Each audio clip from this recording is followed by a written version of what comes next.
Hello my dears, welcome back.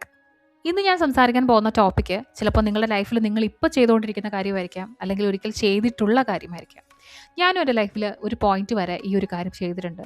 മറ്റൊന്നുമല്ല, സന്തോഷത്തിനായിട്ട് നമ്മുടെ ചുറ്റുമുള്ള ആൾക്കാരെ ആശ്രയിക്കുക, ചുറ്റുമുള്ള സാധനങ്ങളെ, വസ്തുക്കളെയൊക്കെ ആശ്രയിച്ചിട്ടുള്ള ഒരു സമയം ഉണ്ടായിരുന്നു. പക്ഷേ ആ ഒരു സമയത്ത് എന്താണ് സന്തോഷമെന്നോ എങ്ങനെയാണ് സന്തോഷിക്കേണ്ടതെന്നോ അറിയില്ലായിരുന്നു. മറ്റുള്ളവരെ ഡിപ്പെൻഡ് ചെയ്തും മറ്റുള്ള വസ്തുക്കളെ ഡിപ്പെൻഡ് ചെയ്തും മാത്രമുള്ളൊരു സന്തോഷത്തിൻ്റെ കാലഘട്ടമായിരുന്നു ഉണ്ടായിരുന്നത്. അതിൻ്റെ റിസൾട്ട് എന്തായിരുന്നു എന്ന് ചോദിച്ചാൽ മറ്റൊന്നുമല്ല, ഡിസപ്പോയിൻമെൻറ്റ്, നിരാശ, അത് മാത്രമായിരുന്നു. കാരണം നമ്മുടെ ചുറ്റുമുള്ള എല്ലാ ആളുകൾക്കും എല്ലാ വസ്തുക്കൾക്കും നമ്മളെ സന്തോഷിപ്പിക്കാനായിട്ട് എപ്പോഴും സാധിക്കില്ല എന്നുള്ളതാണ്. അവിടെ നിന്നാണ് ഇന്നർ ഹാപ്പിനെസ് എന്നുള്ള ഒരു കാര്യത്തിൻ്റെ യാത്ര തന്നെ. നിങ്ങളൊന്ന് ആലോചിച്ച് നോക്കിയേ, നിങ്ങളുടെ കയ്യിലിരിക്കുന്ന ഫോൺ, അതിനുവേണ്ടി നിങ്ങൾ ഉപയോഗിക്കുന്ന ഇൻ്റർനെറ്റ്, നിങ്ങളുടെ ആ ഒരു കംഫർട്ട് സോൺ ഒക്കെ നിങ്ങൾക്കുണ്ട് അല്ലേ? പക്ഷേ എന്നിട്ടും നിങ്ങൾക്ക് ഒറ്റപ്പെടൽ ഫീൽ ചെയ്യുന്നു, സ്ട്രെസ്സ് ഫീൽ ചെയ്യുന്നു, ഒട്ടും സന്തോഷമില്ല. എന്തുകൊണ്ടായിരിക്കും അങ്ങനെ? കാരണം നിങ്ങളൊക്കെ അല്ലെങ്കിൽ നമ്മളൊക്കെ ഒരു ട്രാപ്പിൽ ഉണ്ടായിരുന്ന ആൾക്കാരാണ്, അല്ലെങ്കിൽ ഉണ്ടാകുന്ന ആൾക്കാരാണ്. ആ ഒരു ട്രാപ്പ് എന്ന് പറയുന്നത് നമ്മളുടെ സന്തോഷങ്ങൾ നമ്മളൊരു വ്യക്തിയിലോ അല്ലെങ്കിൽ ചില വസ്തുക്കളിലോ മാത്രമാണ് കാണുന്നത് എന്നുള്ളതാണ്. അങ്ങനെയുള്ള സന്തോഷങ്ങൾ ഒരു പീരീഡ് വരെ നിലനിൽക്കുള്ളൂ. അത് കഴിഞ്ഞിട്ട് ഡിസപ്പിയർ ആകും, അല്ലെങ്കിൽ അത് കുറഞ്ഞു പോകും. ഫോർ എക്സാമ്പിൾ, നിങ്ങൾ ആഗ്രഹിച്ച് വാങ്ങിച്ച ഫോൺ, അത് കൈ കിട്ടിയപ്പോൾ ഉള്ള സന്തോഷം എത്രത്തോളമായിരുന്നു. പക്ഷേ ഈ ഒരു മൊമെൻറ്റിൽ അത്രയും സന്തോഷം നിങ്ങൾക്ക് ഫീൽ ചെയ്യാറുണ്ടോ? അതിങ്ങനെ ഫെയ്ഡായി മാറും അല്ലേ? അതുപോലെ തന്നെയാണ് എല്ലാ കാര്യങ്ങളും. പക്ഷേ ഇന്നർ ഹാപ്പിനെസ്, ശരിക്കും എന്താണ് സന്തോഷം, അത് നിങ്ങൾ മനസ്സിലാക്കി കഴിഞ്ഞാൽ പിന്നെ നമുക്ക് സന്തോഷിക്കാൻ വേണ്ടി മറ്റുള്ള വ്യക്തികളോ മറ്റ് സാഹചര്യങ്ങളോ ഒന്നും ആവശ്യമില്ലാതെ വരും. ഈ സന്തോഷം എന്ന് പറയുന്നത് നമ്മളുടെ ഫ്യൂച്ചറിൽ നമ്മൾ കാണുന്ന ഒരു കാര്യം, അത് കിട്ടിക്കഴിയുമ്പോൾ ഉള്ളൊരു സന്തോഷമല്ല. നമ്മളുടെ ജീവിതത്തിൽ ഓരോ ദിവസവും നമ്മൾ പ്രാക്ടീസ് ചെയ്യേണ്ട കുറേ കാര്യങ്ങളാണ്. സോ എന്തൊക്കെ ചെയ്യാം സന്തോഷത്തിനായിട്ട്, സ്വയം സന്തോഷിക്കാനായിട്ട്? ആദ്യത്തെ കാര്യം എന്ന് പറയുന്നത് ഈ ഫേക്ക് ഹാപ്പിനെസ്, അതിൻ്റെ പുറകെ പോവാതെ ഇരിക്കുക എന്നുള്ളതാണ്. നമ്മുടെ ശരീരത്തിന് ഡോപ്പമിൻ എന്ന് പറയുന്ന ആ ഒരു ഹോർമോൺ നമ്മളുടെ തലച്ചോറിന് വളരെയധികം ഇഷ്ടമാണ്. അതിൻ്റെ പുറകെ എത്ര നേരം വേണമെങ്കിലും നമ്മൾ തലച്ചോറ് പോകും. അപ്പോൾ ഇതെവിടെ നിന്നാണ് നമുക്ക് കൂടുതലായിട്ട് കിട്ടുന്നത്? നിങ്ങളെ വളരെ സന്തോഷമാക്കി വെക്കുന്ന കുറേ സമയത്തേക്ക് നിങ്ങളുടെ ഒരു റിയാലിറ്റിയൊക്കെ ഒന്ന് മാറ്റി വെച്ചുകൊണ്ട് ഒരു ഫീൽ ഗുഡ്, ആ ഒരു അറ്റ്മോസ്ഫിയർ ക്രിയേറ്റ് ചെയ്യാൻ ഈ ഒരു ഹോർമോണിന് പറ്റും. അപ്പോൾ നമ്മളുടെ ചില ബാഡ് ഹാബിറ്റ്സ് ആണത്. അതായത് നിങ്ങൾ സോഷ്യൽ മീഡിയയിൽ കുറേ നേരം നിങ്ങൾ സ്ക്രോൾ ചെയ്യുമ്പോഴും, അതുപോലെ നിങ്ങൾ ഓരോരോ ഷോപ്പിംഗ് സൈറ്റുകളിൽ കൂടി ഇങ്ങനെ വെറുതെ സ്ക്രോൾ ചെയ്തുകൊണ്ടിരിക്കുമ്പോഴും, ഈ ജങ്ക് ഫുഡ് കഴിക്കുന്ന സമയത്തും, അതുപോലെ തന്നെ നിങ്ങൾ എൻഡ്ലെസ് ആയിട്ട് ഇങ്ങനെ ഓരോ വീഡിയോസ് കണ്ടുകൊണ്ടിരിക്കുമ്പോഴൊക്കെ ഈ ഡോപ്പമിൻ ഹോർമോൺ ഇങ്ങനെ കൂടിക്കൊണ്ടിരിക്കുകയാണ്. ഓക്കെ, അത് നിങ്ങൾക്കൊരു വലിയ ഹിറ്റ് തരും. പക്ഷേ ഇത് നിർത്തിക്കഴിയുമ്പോഴോ, ഈ സ്ക്രോളിങ് അങ്ങ് നിർത്തിക്കഴിയുമ്പോൾ ഡോപ്പമിൻ അങ്ങനെ തന്നെ താഴേക്ക് പോകും. വീണ്ടും നിങ്ങൾ ആ ഒരു സ്ട്രെസ്സിലേക്ക് വീണ്ടും പൊയ്ക്കൊണ്ടിരിക്കും. അപ്പോൾ ഇങ്ങനെ നിങ്ങളെ തന്നെ മറന്നുകൊണ്ട് ഈ ഡോപ്പമിൻ ക്രിയേറ്റ് ചെയ്യുന്നതിന് പകരം നിങ്ങൾക്ക് സ്വന്തമായിട്ട് കുറച്ച് കാര്യങ്ങൾ മനസ്സോടുകൂടി ചെയ്തുകൊണ്ട് ഡോപ്പമിൻ ക്രിയേറ്റ് ചെയ്യാൻ പറ്റും. അപ്പോൾ അതല്ലേ കൂടുതൽ നല്ലത്. അപ്പോൾ ഈ 15 മിനിറ്റ് നിങ്ങൾ മൊബൈൽ സ്ക്രോൾ ചെയ്യുന്നുണ്ടെങ്കിൽ ആ ഒരു 15 മിനിറ്റ് നിങ്ങൾ പുറത്തുകൂടെയൊക്കെ ഒന്ന് നടക്കുക, അല്ലെങ്കിൽ ചെറിയൊരു ഫിസിക്കൽ ആക്ടിവിറ്റി ചെയ്യുക. അപ്പോഴും നിങ്ങൾക്ക് കിട്ടുന്നത് ഡോപ്പമിൻ തന്നെയാണ്. ഓക്കെ, ഒരു വലിയ ഗോളിനെ കുറിച്ച് ആലോചിച്ച് ടെൻഷൻ അടിക്കുന്നതിന് പകരം അതിനെ ചെറിയ ചെറിയ ടാസ്കുകളാക്കുക. ഓക്കെ, ഓരോ ചെറിയ ടാസ്ക് കംപ്ലീറ്റ് ചെയ്യുമ്പോഴും നിങ്ങളൊരു ചെറിയ ടിക്ക് മാർക്കും എടുക്കുക, നിങ്ങൾ സെലിബ്രേറ്റ് ചെയ്യുക. അപ്പോഴും നിങ്ങൾക്ക് കിട്ടുന്ന ഹോർമോൺസ് ആണ്. നിങ്ങളൊരു വലിയ കാര്യത്തിനെ അപ്രോച്ച് ചെയ്യുന്നത് ചെറിയ ചെറിയ ടാസ്കുകളാക്കി മാറ്റിയാൽ ഓരോ ചെറിയ ടാസ്കും നിങ്ങൾക്ക് കുറേ ഡോപ്പമിൻ ഹോർമോൺ തരും. അത് നിങ്ങളെ ഒരുപാട് ഹാപ്പിയാക്കും, നിങ്ങളുടെ മൂഡ് വളരെയധികം ബൂസ്റ്റ് ചെയ്യാൻ ഹെൽപ്പ് ചെയ്യും. രണ്ടാമതായിട്ട് നിങ്ങൾ ചെയ്യേണ്ട ഒരു കാര്യം എന്ന് പറയുന്നത് കൃത്യമായിട്ട് റെസ്റ്റ് എടുക്കേണ്ടത് എങ്ങനെയാണെന്ന് പഠിക്കുക എന്നുള്ളതാണ്. ഫോർ എക്സാമ്പിൾ, നിങ്ങൾ വീട്ടിലെ കുറേ കാര്യങ്ങൾ ചെയ്ത് മടുത്തിട്ട് നിങ്ങളൊന്ന് റെസ്റ്റ് ചെയ്യാമെന്ന് വിചാരിക്കുന്നത് മൊബൈലിൽ സ്ക്രോൾ ചെയ്തുകൊണ്ടാണെങ്കിൽ നിങ്ങൾ ചെയ്യുന്നത് വലിയൊരു മിസ്റ്റേക്കാണ്. നിങ്ങൾ ലാപ്ടോപ്പിൻ്റെ മുന്നിലിരുന്ന് മണിക്കൂറുകളോളം ജോലി ചെയ്യുന്ന ഒരാളാണെങ്കിൽ നിങ്ങൾ റിലാക്സ് ചെയ്യാൻ വേണ്ടി മൊബൈലിൽ തോണ്ടിക്കൊണ്ടിരിക്കുകയാണെങ്കിൽ നിങ്ങൾ ചെയ്യുന്ന വലിയ മിസ്റ്റേക്കാണ്. കാരണം നിങ്ങൾ വീണ്ടും നിങ്ങളുടെ ബ്രെയിനിനെ ഒരു കോംപ്ലിക്കേറ്റഡ് അവസ്ഥയിലോട്ട് കൊണ്ടുപോവുകയാണ് ചെയ്യുന്നത്. റെസ്റ്റ് എന്ന് പറഞ്ഞാൽ ഇത് റെസ്റ്റ് തന്നെയായിരിക്കണം. നിങ്ങളുടെ മനസ്സിന് വളരെ പീസ്ഫുള്ളായിട്ട് ഫീൽ ചെയ്യുന്ന, എല്ലാത്തിൽ നിന്നും മാറി നിൽക്കാൻ പറ്റുന്ന കാര്യങ്ങളാണ് റെസ്റ്റ് ടൈമിൽ നിങ്ങൾ ചെയ്യേണ്ടത്. ഒന്നെങ്കിൽ നിങ്ങൾ സമാധാനമായിട്ട് എവിടെയെങ്കിലും കിടക്കുക, ആ സമയത്ത് ഫോണോ മറ്റു കാര്യങ്ങളോ ഒന്നും കയ്യിൽ വെക്കാതിരിക്കുക. അല്ലെങ്കിൽ നിങ്ങൾക്ക് ചെടി നനയ്ക്കാം.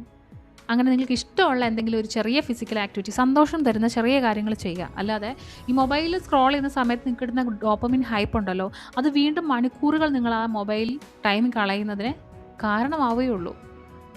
മൂന്നാമതായിട്ട് നിങ്ങൾ ചെയ്യേണ്ട ഒരു കാര്യം എന്ന് പറയുന്നത് നിങ്ങളുടെ ബ്രെയിനിനെ, നിങ്ങളുടെ തലച്ചോറിനെ നല്ലത് കാണാൻ പഠിപ്പിക്കുക എന്നുള്ളതാണ്. യൂഷ്വലി നമ്മുടെ ലൈഫിലെ പ്രോബ്ലംസ് ആയിരിക്കും നമ്മൾ കൂടുതൽ ഹൈലൈറ്റ് ചെയ്യുന്നത്. എന്തൊക്കെയാണോ നിങ്ങളുടെ ലൈഫിൽ ഇല്ലാത്തത്, എന്തൊക്കെയാണോ പ്രശ്നങ്ങൾ, അതൊക്കെ ആയിരിക്കും എപ്പോഴും നിങ്ങൾ ഹൈലൈറ്റ് ചെയ്യുന്നത്. പക്ഷേ ഈ ഒരു നിമിഷം തൊട്ട് നിങ്ങൾ പഠിക്കുക, നിങ്ങളുടെ ബ്രെയിനിനെ നല്ലത് കാണാൻ പഠിപ്പിക്കുക. ഓക്കെ, അതായത് നിങ്ങൾ രാവിലെ എഴുന്നേൽക്കുന്ന സമയത്ത് ആ ഒരു ദിവസം നിങ്ങൾക്കുള്ള ബ്ലെസ്സിങ്സ്, നിങ്ങൾക്ക് രാവിലെ എഴുന്നേറ്റാൻ പറ്റിയെന്നുള്ളത് തന്നെ ഒരു ബ്ലെസ്സിങ് അല്ലേ? ഒരു ഗ്ലാസ് വെള്ളം കുടിക്കാൻ പറ്റിയാൽ അതൊരു ബ്ലെസ്സിങ് ആണ്. കിടക്കാൻ നല്ല റൂം ഉണ്ടെങ്കിൽ അതൊരു ബ്ലെസ്സിങ് ആണ്. ഫാൻ ഉണ്ടെങ്കിൽ അതും ബ്ലെസ്സിങ് ആണ്. അങ്ങനെ ഒരുപാട് ബ്ലെസ്സിങ്സ് ഉള്ള ഒരു വ്യക്തിയാണ് നിങ്ങൾ. അനുഗ്രഹങ്ങൾ ഒരുപാട് നിങ്ങൾക്കുണ്ട്. കാരണം അതില്ലാത്തവർക്ക് മാത്രമേ അത് മനസ്സിലാവുള്ളൂ. അതൊക്കെ നിങ്ങൾ നന്ദിയായിട്ട് രേഖപ്പെടുത്തുക. നിങ്ങളുടെ മനസ്സിനോട് തന്നെ പറയുക, നിങ്ങളുടെ ലൈഫിൽ ഇത്ര പോസിറ്റീവായിട്ടുള്ള കാര്യങ്ങളുണ്ട്. എപ്പോഴും നിങ്ങളുടെ ലൈഫിൽ ഇല്ലാത്തത് എന്താണ്, അല്ലെങ്കിൽ അയൽപക്കത്തുള്ളവർക്കുള്ളത് നിങ്ങൾക്കില്ലല്ലോ എന്നോർത്ത് വിഷമിക്കുന്നതിന് പകരം നിങ്ങളുടെ ലൈഫിലുള്ള കാര്യങ്ങൾക്ക് നിങ്ങൾ നന്ദി പറഞ്ഞു തുടങ്ങുക എന്നുള്ളതാണ്. ഓട്ടോമാറ്റിക്കലി നിങ്ങളുടെ ലൈഫിൽ പോസിറ്റീവായിട്ടുള്ള കാര്യങ്ങൾ മാത്രം നിങ്ങളുടെ ബ്രെയിൻ ഐഡൻറ്റിഫൈ ചെയ്യാൻ തുടങ്ങും. അത് നിങ്ങൾക്ക് എപ്പോഴും നല്ലത് മാത്രമേ തരുള്ളൂ. അവിടെയും നിങ്ങൾക്ക് പോസിറ്റീവ് ഹോർമോൺസ് ആണ് നിങ്ങളെ സപ്പോർട്ട് ചെയ്യാൻ പോകുന്നത്. നാലാമതായിട്ട് എനിക്ക് പറയാനുള്ളത് വളരെ ഇമ്പോർട്ടൻ്റ് ആയിട്ടുള്ള ഒരു ടോപ്പിക്കാണ്. നിങ്ങളുടെ എക്സ്പെക്റ്റേഷൻസ് നിർത്തുക. പ്രതീക്ഷിക്കുന്നത് നിങ്ങൾ നിർത്തുക. മറ്റുള്ളവരിൽ നിന്നായിക്കോട്ടെ, ചുറ്റുപാടിൽ നിന്നായിക്കോട്ടെ, എന്തുമായിക്കോട്ടെ. ഈ പ്രതീക്ഷയാണ് നമ്മൾക്ക് ഏറ്റവും കൂടുതൽ വേദനകൾ സമ്മാനിക്കുന്ന ഒരു കാര്യം എന്ന് പറയുന്നത്. നമ്മൾ വിചാരിക്കുന്ന രീതിയിൽ കാര്യങ്ങൾ നടന്നില്ലെങ്കിൽ നമുക്ക് ഭയങ്കരമായിട്ട് പെയിനായിട്ട് മാറും. സോ നിങ്ങൾക്ക് ലൈഫിൽ നിങ്ങൾ വിചാരിക്കാത്ത പോലെ ഒരു കാര്യം നടക്കുകയാണ്, അല്ലെങ്കിൽ നിങ്ങൾ പ്രതീക്ഷിച്ച പോലെ ഒരു കാര്യം നടക്കുന്നില്ല എന്നുണ്ടെങ്കിൽ, അല്ലെങ്കിൽ ഒരു വ്യക്തി ആയിക്കോട്ടെ, സാഹചര്യം ആയിക്കോട്ടെ, എന്തും ആയിക്കോട്ടെ, അങ്ങനെ ഒരു കാര്യം നടക്കുമ്പോൾ നിങ്ങൾ ചിന്തിക്കേണ്ട ഒരു കാര്യം എന്ന് പറയുന്നത് ഇറ്റ്സ് ഓക്കെ. ഇനി ഈ കാര്യം എങ്ങനെ ഹാൻഡിൽ ചെയ്യാം എന്നുള്ളതാണ്. സൊല്യൂഷനിലേക്ക് എപ്പോഴും നോക്കുക. ചുറ്റുമുള്ള ആളുകളിൽ നിന്ന് പ്രതീക്ഷ കുറയ്ക്കുമ്പോൾ തന്നെ നമ്മളുടെ പകുതി പ്രശ്നം തീരും. പക്ഷേ അങ്ങനെ പ്രതീക്ഷിക്കുന്നവരാണെങ്കിൽ, നിങ്ങൾ വിചാരിച്ചതുപോലെ കാര്യങ്ങൾ നടന്നിട്ടില്ല എന്നുണ്ടെങ്കിൽ നിങ്ങൾ അതിൻ്റെ സൊല്യൂഷനിലേക്കാണ് നോക്കേണ്ടത്. ഇങ്ങനെ സംഭവിച്ചു, ഇനി എന്ത് ചെയ്യാൻ പറ്റും? അല്ലാതെ ഞാൻ വിചാരിച്ചതുപോലെ അല്ല സംഭവിച്ചു, എനിക്ക് ഇങ്ങനെയല്ലായിരുന്നു വേണ്ടതെന്ന് നമ്മൾ സ്വയം കുറ്റപ്പെടുത്തിയിട്ടോ പഴിചാരിയിട്ടോ യാതൊരു പ്രയോജനവും ഇല്ല. മാക്സിമം മറ്റുള്ളവരിൽ നിന്നും ചുറ്റുപാടുകളിൽ നിന്നും പ്രതീക്ഷിക്കുന്നത് നിർത്തുക. അഞ്ചാമതായിട്ട് നിങ്ങൾ ചെയ്യേണ്ടത് വളരെ ഇമ്പോർട്ടൻ്റ് ആയിട്ടുള്ള മറ്റൊരു കാര്യമാണ് നിങ്ങളുടെ നൈറ്റിനെ പ്രൊട്ടക്റ്റ് ചെയ്യുക, രാത്രിയെ പ്രൊട്ടക്റ്റ് ചെയ്യുക. എന്തായിരിക്കും അതിൻ്റെ ഒരു അർത്ഥം? അതായത് നമ്മൾ രാത്രി ഉറങ്ങാൻ പോകുന്നൊരു സമയത്ത് നമ്മളുടെ മനസ്സിൽ അന്നത്തെ രാവിലെ തൊട്ട് വൈകുന്നേരം വരെയുള്ള മുഴുവൻ കാര്യങ്ങളൊന്നും നമ്മുടെ മനസ്സിൽ കാണില്ല. അന്നത്തെ ദിവസം നടന്ന ഏറ്റവും ഇമ്പോർട്ടൻ്റ് ആയിട്ടുള്ള കാര്യം, ചിലപ്പോൾ നിങ്ങളെ വേദനിപ്പിച്ച കാര്യമായിരിക്കാം, സന്തോഷിപ്പിച്ച കാര്യമായിരിക്കാം. നിങ്ങൾ പോസിറ്റീവിലേക്ക് ഫോക്കസ് ചെയ്യാൻ തുടങ്ങുന്ന സമയത്ത് നിങ്ങളുടെ എന്തെങ്കിലും ഒരു പോസിറ്റീവായിട്ടുള്ള കാര്യങ്ങളായിരിക്കും നിങ്ങളുടെ മനസ്സിലേക്ക് വരിക. പിന്നെ എന്താണ് നിങ്ങളുടെ മനസ്സിലേക്ക് വരിക?